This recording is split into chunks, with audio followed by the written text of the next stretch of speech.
Hello दोस्तों, नमस्कार। मेरे YouTube चैनल में आप लोगों का स्वागत है। आप लोग जानते होंगे कि हम लोगों का क्या चल रहा है, सामाजिक समझौते का सिद्धांत। सामाजिक समझौते के सिद्धांत में हम लोग क्या पढ़ रहे हैं, हाब्स का सामाजिक समझौते का सिद्धांत। हाब्स ने जो मानव स्वरूप के बारे में बताया है उसके बारे में हम लोग पढ़ चुके हैं। अगर आपको समझना है तो आप लोग पिछला वीडियो जरूर देखिएगा, जिससे मैंने विधिवत पढ़ाया है, आप लोगों को समझ में आ जाएगा। तो देखिए, इनके समझौते को समझने के लिए हम लोग जो है बारी बारी से इनका जो है सामाजिक समझौते का सिद्धांत का अध्ययन करेंगे, तभी हम लोगों को समझ में आएगा। तो आज हम लोग इनके 2 पॉइंट पर चर्चा करेंगे। एक जो है इन्होंने प्राकृतिक व्यवस्था के बारे में बताया है और दूसरा प्राकृतिक कानून के बारे में। तो 2 पॉइंट पे हम लोग चर्चा करेंगे। और फर्स्ट वीडियो में मैंने मानव स्वभाव का स्वरूप जो हाब्स ने बताया है उस पर मैंने विधिवत चर्चा की है। कल जो है इनका हाब्स का जो है सामाजिक समझौते का सिद्धांत खत्म हो जाएगा, क्योंकि कल मुझे जो है हाब्स का सामाजिक समझौता ही पढ़ाना है और उनका राज्य का स्वरूप पढ़ाना है। तो बस इनका खत्म हो जाएगा। इसके बाद हम लोग आगे लाभ का पढ़ेंगे। तो चलिए देख लेते हैं, शुरू करते हैं। हाँ, मानव स्वभाव का स्वरूप उन्होंने क्या बताया था, एक पॉइंट से दूसरा पॉइंट जुड़ा हुआ है, इसलिए आप लोग जरूर देखिएगा, तभी चीजें समझ में आएंगी। तो मानव स्वरूप के बारे में उन्होंने क्या बताया था, मानव क्या है, एकदम स्वार्थी है। उन्होंने क्या बताया था, मानव जो है स्वभाव से क्या है, स्वार्थी है। पहली बात तो मैंने बताया था कि एक थोड़ा सा मैं जिक्र कर देती हूँ कि जो है इंग्लैंड में क्या हो रहा था, गृह युद्ध चल रहा था। तो देखिए किस परिस्थिति में वो अपना सिद्धांत जो दे रहे हैं, पहले हम उस परिस्थिति को देखेंगे, क्योंकि कोई भी व्यक्ति जिस परिस्थिति में रहता है उसका प्रभाव 100% उसके ऊपर पड़ता है।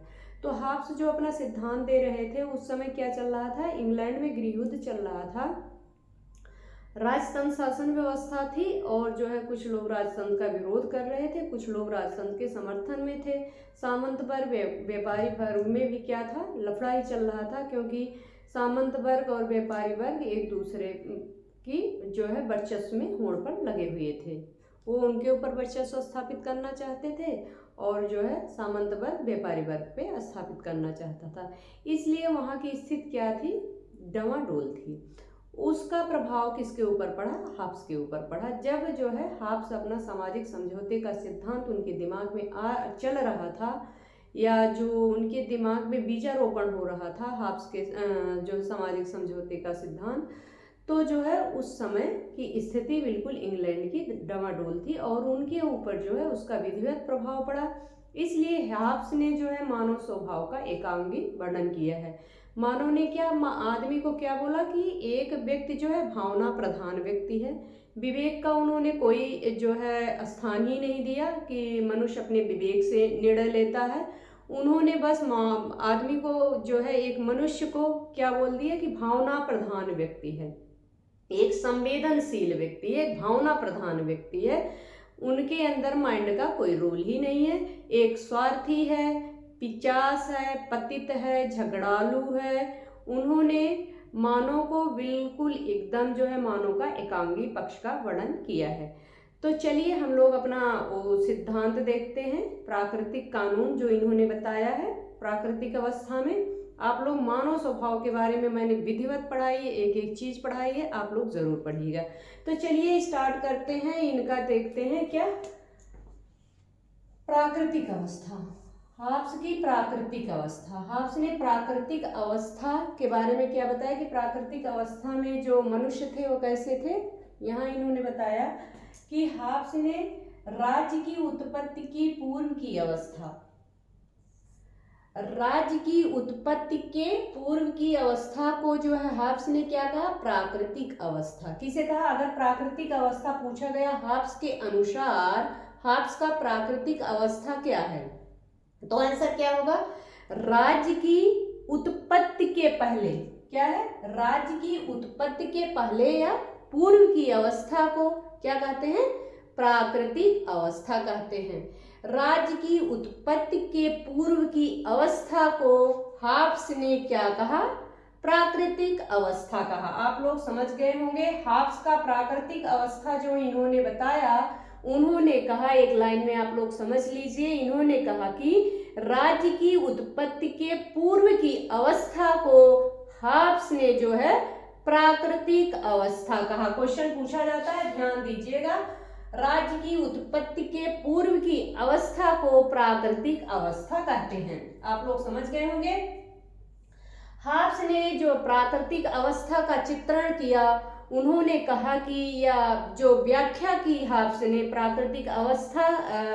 प्राकृतिक अवस्था के मनुष्य कैसे थे, जब इन्होंने इसकी व्याख्या की, चित्रण किया, तो इन्होंने क्या कहा, बहुत भयावह स्थिति थी। क्या थी? बहुत भयावह। क्या थी? बहुत भयावह थी। जिसके मूल में क्या था? जिसके मूल में, मैं स्वभाव पढ़ा रही थी, वहां भी मैंने पढ़ाया है, जिसके मूल में क्या था, एक व्यक्ति का मूल जो है स्वभाव, या मूल में क्या है, उसका मूल सिद्धि क्या है, एक व्यक्ति का लक्ष्य क्या है। मान लीजिए मैं एग्जाम्पल के तौर पर बता रही हूं कि हाब्स ने कहा कि एक व्यक्ति का, जैसे एक व्यक्ति का एम होता है, लक्ष्य होता है, तो हाब्स ने बताया कि एक व्यक्ति का लक्ष्य क्या है, सिर्फ सिर्फ सिर्फ स्वार्थपूर्ति। सिर्फ क्या है? स्वार्थी। नंबर 1 का स्वार्थी, युद्ध प्रिय। प्राकृतिक अवस्था के मनुष्य कैसे थे?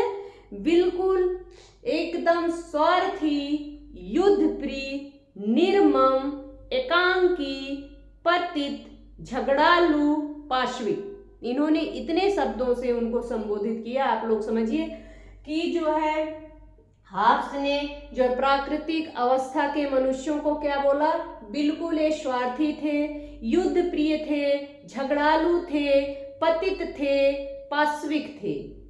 किसने कहा? किसने कहा? हाब्स ने कहा। हाब्स ने कहा कि प्राकृतिक अवस्था में जो मनुष्य थे वो बिल्कुल स्वार्थी थे, युद्ध प्रिय थे, झगड़ालू थे, पाशविक थे। ठीक है, आप लोग समझ गए होंगे। आगे बढ़ते हैं। इस अवस्था में प्रत्येक व्यक्ति एक दूसरे का क्या था? खून का प्यासा था। क्या था? खून का प्यासा था। आप लोग समझ गए होंगे।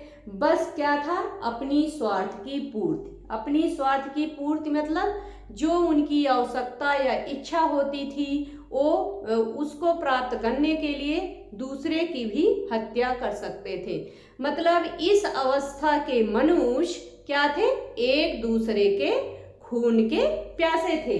किस अवस्था में? हाब्स के प्राकृतिक अवस्था के जो मनुष्य थे वो बिल्कुल एक दूसरे के क्या थे? खून के प्यासे थे और हमेशा किसमें उलझे रहते थे? युद्ध में, झगड़ा करने में। किसमें उलझे रहते थे? हमेशा युद्ध में, झगड़ा करने में उलझे रहते थे। हाब्स ने कहा कि इस अवस्था में जो है ना तो किसी नए आविष्कार की कल्पना की जा सकती है, ना तो नए आविष्कार की कल्पना की जा सकती है, ना किसी उद्योग धंधे का आविष्कार किया जा सकता है। किसने कहा? हाब्स ने कहा कि प्राकृतिक अवस्था के जो मनुष्य थे बिल्कुल स्वार्थी थे, पाशविक थे, झगड़ालू थे, हमेशा इसी कामों में उलझे रहते थे। इसलिए उनसे कोई उम्मीद नहीं की जा सकती थी कि वो जो है किसी चीज का आविष्कार करें या कोई नया उद्योग धंधा स्थापित करें। तो आप लोग यहाँ तक समझ गए होंगे। ठीक है, आगे बढ़ते हैं। हम लोग देखते हैं इनकी प्राकृतिक अवस्था। शायद आप लोग यहाँ तक समझ गए होंगे कि इनकी प्राकृतिक अवस्था में हाब्स ने जो है एक व्यक्ति का चित्रण किस तरीके से किया है। तो आप लोग ये भी समझते होंगे कि वहाँ की स्थिति क्या रही होगी, उस समय इंग्लैंड की स्थिति क्या रही होगी।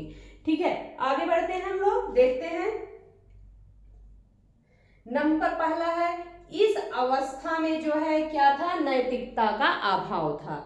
इस अवस्था में जो है नैतिकता का अभाव था, इसलिए बच्चों के दिमाग में शुरू से थोड़ा बहुत नैतिकता जो है डाली जाती है कि जिससे बच्चा बिल्कुल उग्र ना हो।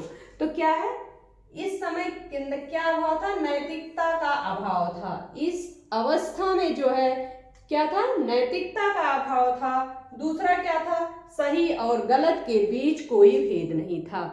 पहला पॉइंट क्या है? नैतिकता। इस अवस्था में हाब्स ने बताया कि नैतिकता का अभाव था। दूसरा जो है सही और गलत में कोई भेद नहीं था या कोई फर्क नहीं था। जहां जिसकी स्वार्थ सिद्धि होती थी वह अपने तरीके से अपना स्वार्थ सिद्ध करता था। आप लोग समझ गए होंगे। निजी संपत्ति का अभाव था। क्या था? निजी संपत्ति का अभाव था। जहां जिसको सही लगता था उसको वह ले लेता था। किसके माध्यम से? शक्ति के माध्यम से। शक्तिशाली व्यक्ति का वर्चस्व था। क्या था? मैंने अभी बताया, शक्तिशाली व्यक्ति का क्या था? वर्चस्व था। जिसकी लाठी उसकी भैंस वाला नियम क्या था? चरितार्थ था। जिसकी लाठी उसका भैंस वाला नियम चरितार्थ था। किस अवस्था में? प्राकृतिक अवस्था में। न्याय और अन्याय के विचार का अभाव था। क्या था? न्याय और अन्याय के विचार का अभाव था। न्याय और अन्याय के विचार का अभाव था। मनुष्य का जीवन क्या था? एकाकी था, असहाय था, पाशविक था, क्षणिक था। जीवन क्या था? एक क्वेश्चन कई बार पूछा गया है कि जो है हाब्स के प्राकृतिक अवस्था का मनुष्य का जो है जीवन कैसे था? पाशविक था, एकांकी था, क्षणिक था, स्वार्थी था, झगड़ालू था। हमेशा क्वेश्चन पूछा जाता है, आप लोग ध्यान दीजिएगा।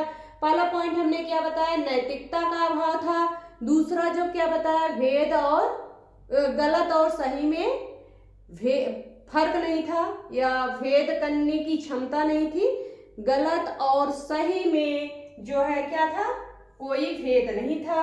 और क्या था? शक्तिशाली व्यक्ति का वर्चस्व था। जिसकी लाठी उसकी भैंस। न्याय और अन्याय के बीच भी जो है न्याय और अन्याय के विचार का क्या था? मनुष्य अभाव था। न्याय और अन्याय के विचार का अभाव था। और क्या था? निजी संपत्ति का अभाव था। और क्या था? मनुष्य का जीवन क्या था? एकाकी था, पाशविक था, क्षणिक था। आप लोग यहाँ तक समझ गए होंगे। आगे बढ़ते हैं। यह थी जो है हाब्स का प्राकृतिक अवस्था। अब हम लोग बताते हैं कि आगे पढ़ते हैं कि जो है इनका प्राकृतिक कानून। हाब्स का प्राकृतिक कानून। प्राकृतिक अवस्था आप लोग समझ गए होंगे। एक बार जो है मैं फिर से रिपीट कर देती हूँ। एक तो उसमें हाब्स ने जो है राज्य की उत्पत्ति को क्या बताया? इतने ही रटना है आप लोगों को, यहाँ से सारे क्वेश्चन आ जाएंगे अगर जो है हाब्स के प्राकृतिक अवस्था से क्वेश्चन पूछा जा रहा है एग्जाम में। तो चलिए देख लेते हैं। हाब्स ने राज्य की उत्पत्ति के पूर्व की अवस्था को क्या कहा? प्राकृतिक अवस्था कहा। प्राकृतिक अवस्था कैसी थी? बहुत भयावह थी। मनुष्य कैसा था? निजी क्या था?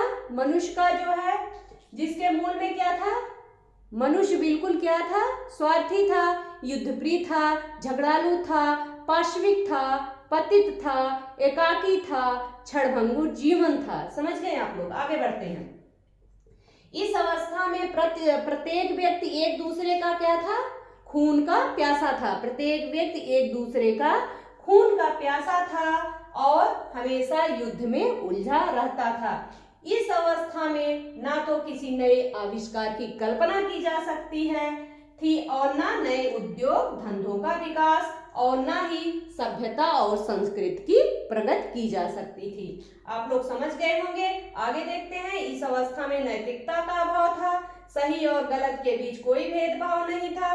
शक्तिशाली व्यक्ति का वर्चस्व था। जिसकी लाठी उसकी भैंस वाला कथन चरितार्थ था।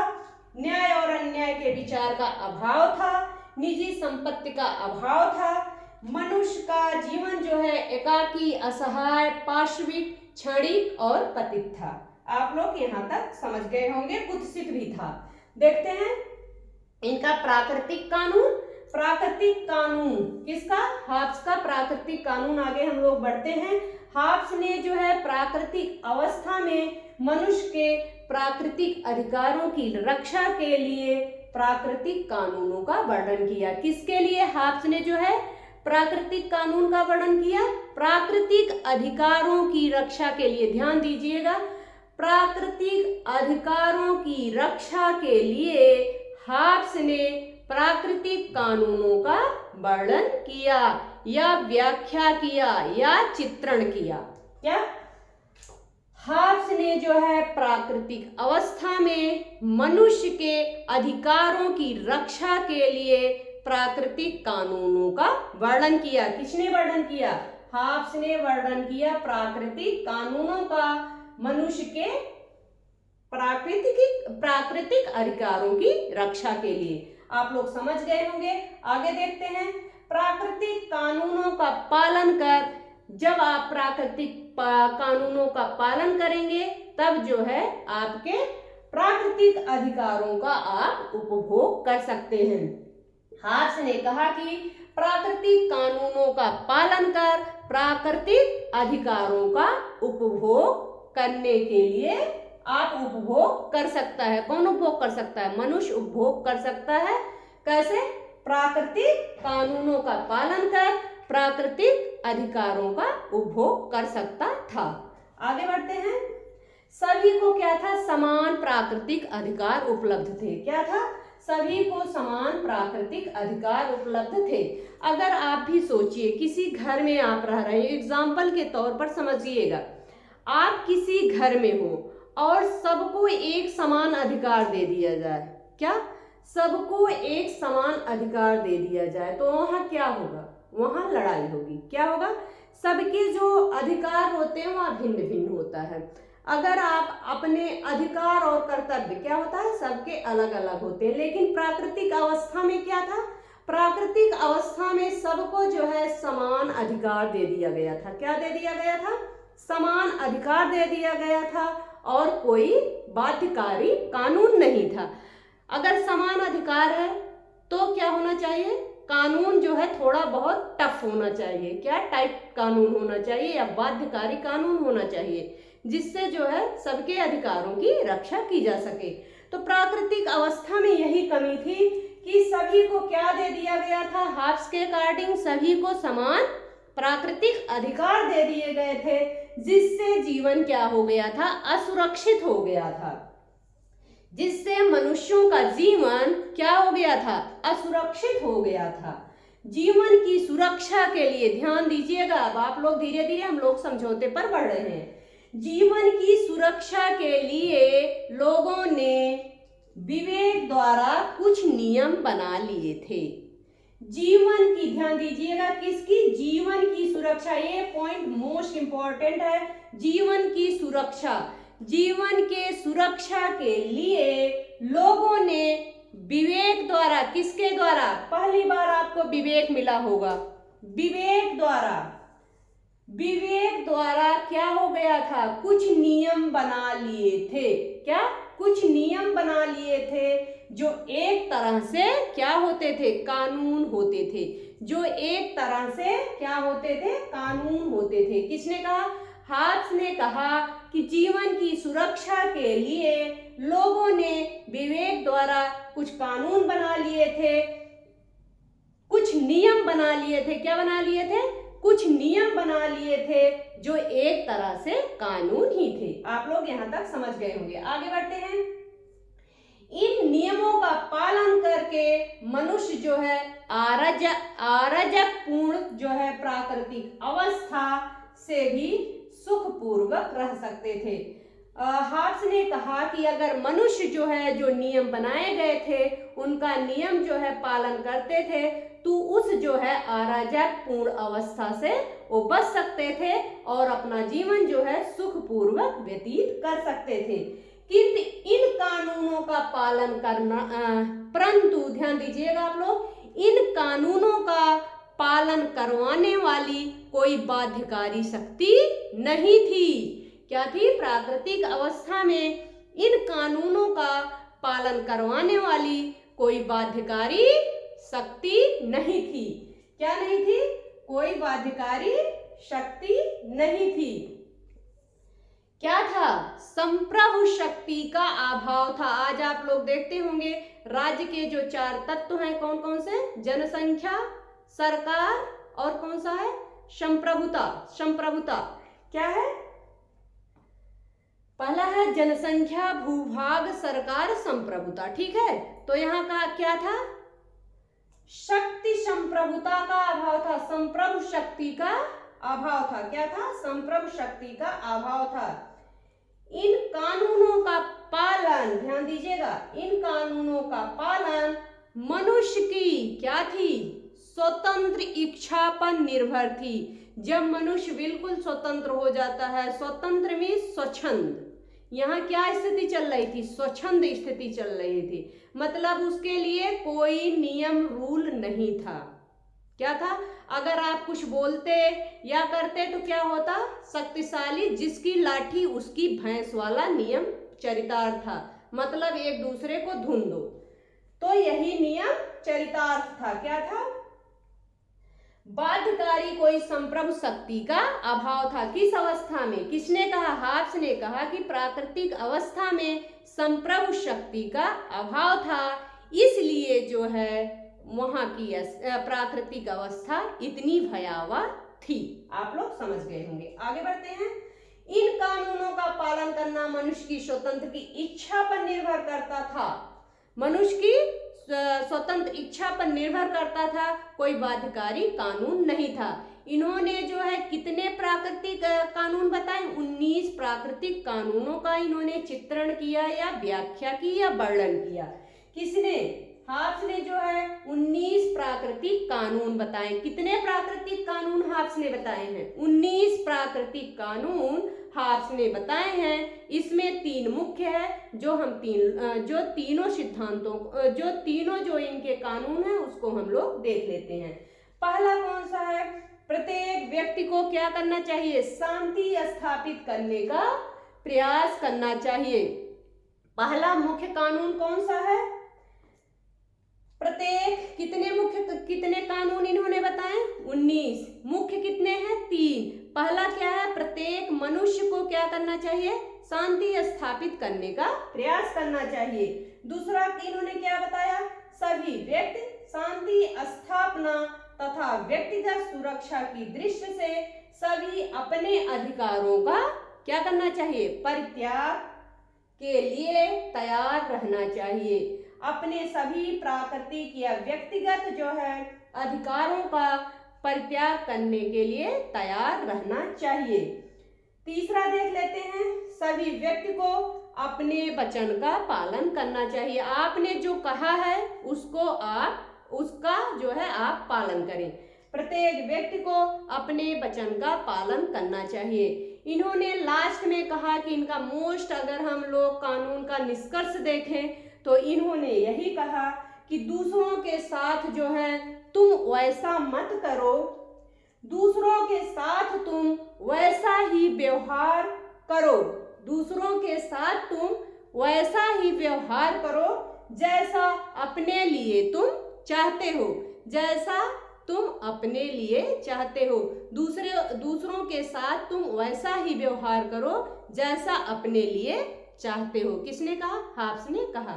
तो यह रहा हाब्स का जो है प्राकृतिक अवस्था और प्राकृतिक कानून। कल इनका हम लोग क्या पढ़ेंगे? सामाजिक समझौते का सिद्धांत और राज्य का स्वरूप। तो आप लोग जो है पढ़िए। अगर आप लोगों को समझ में आता है तो ठीक है, अगर बताइए, अगर समझ में नहीं आता है तो हम फिर से जो है पढ़ाने का प्रयास करेंगे। अगर पसंद आता है तो मेरे लिए एक शेयर जरूर करिएगा। धन्यवाद।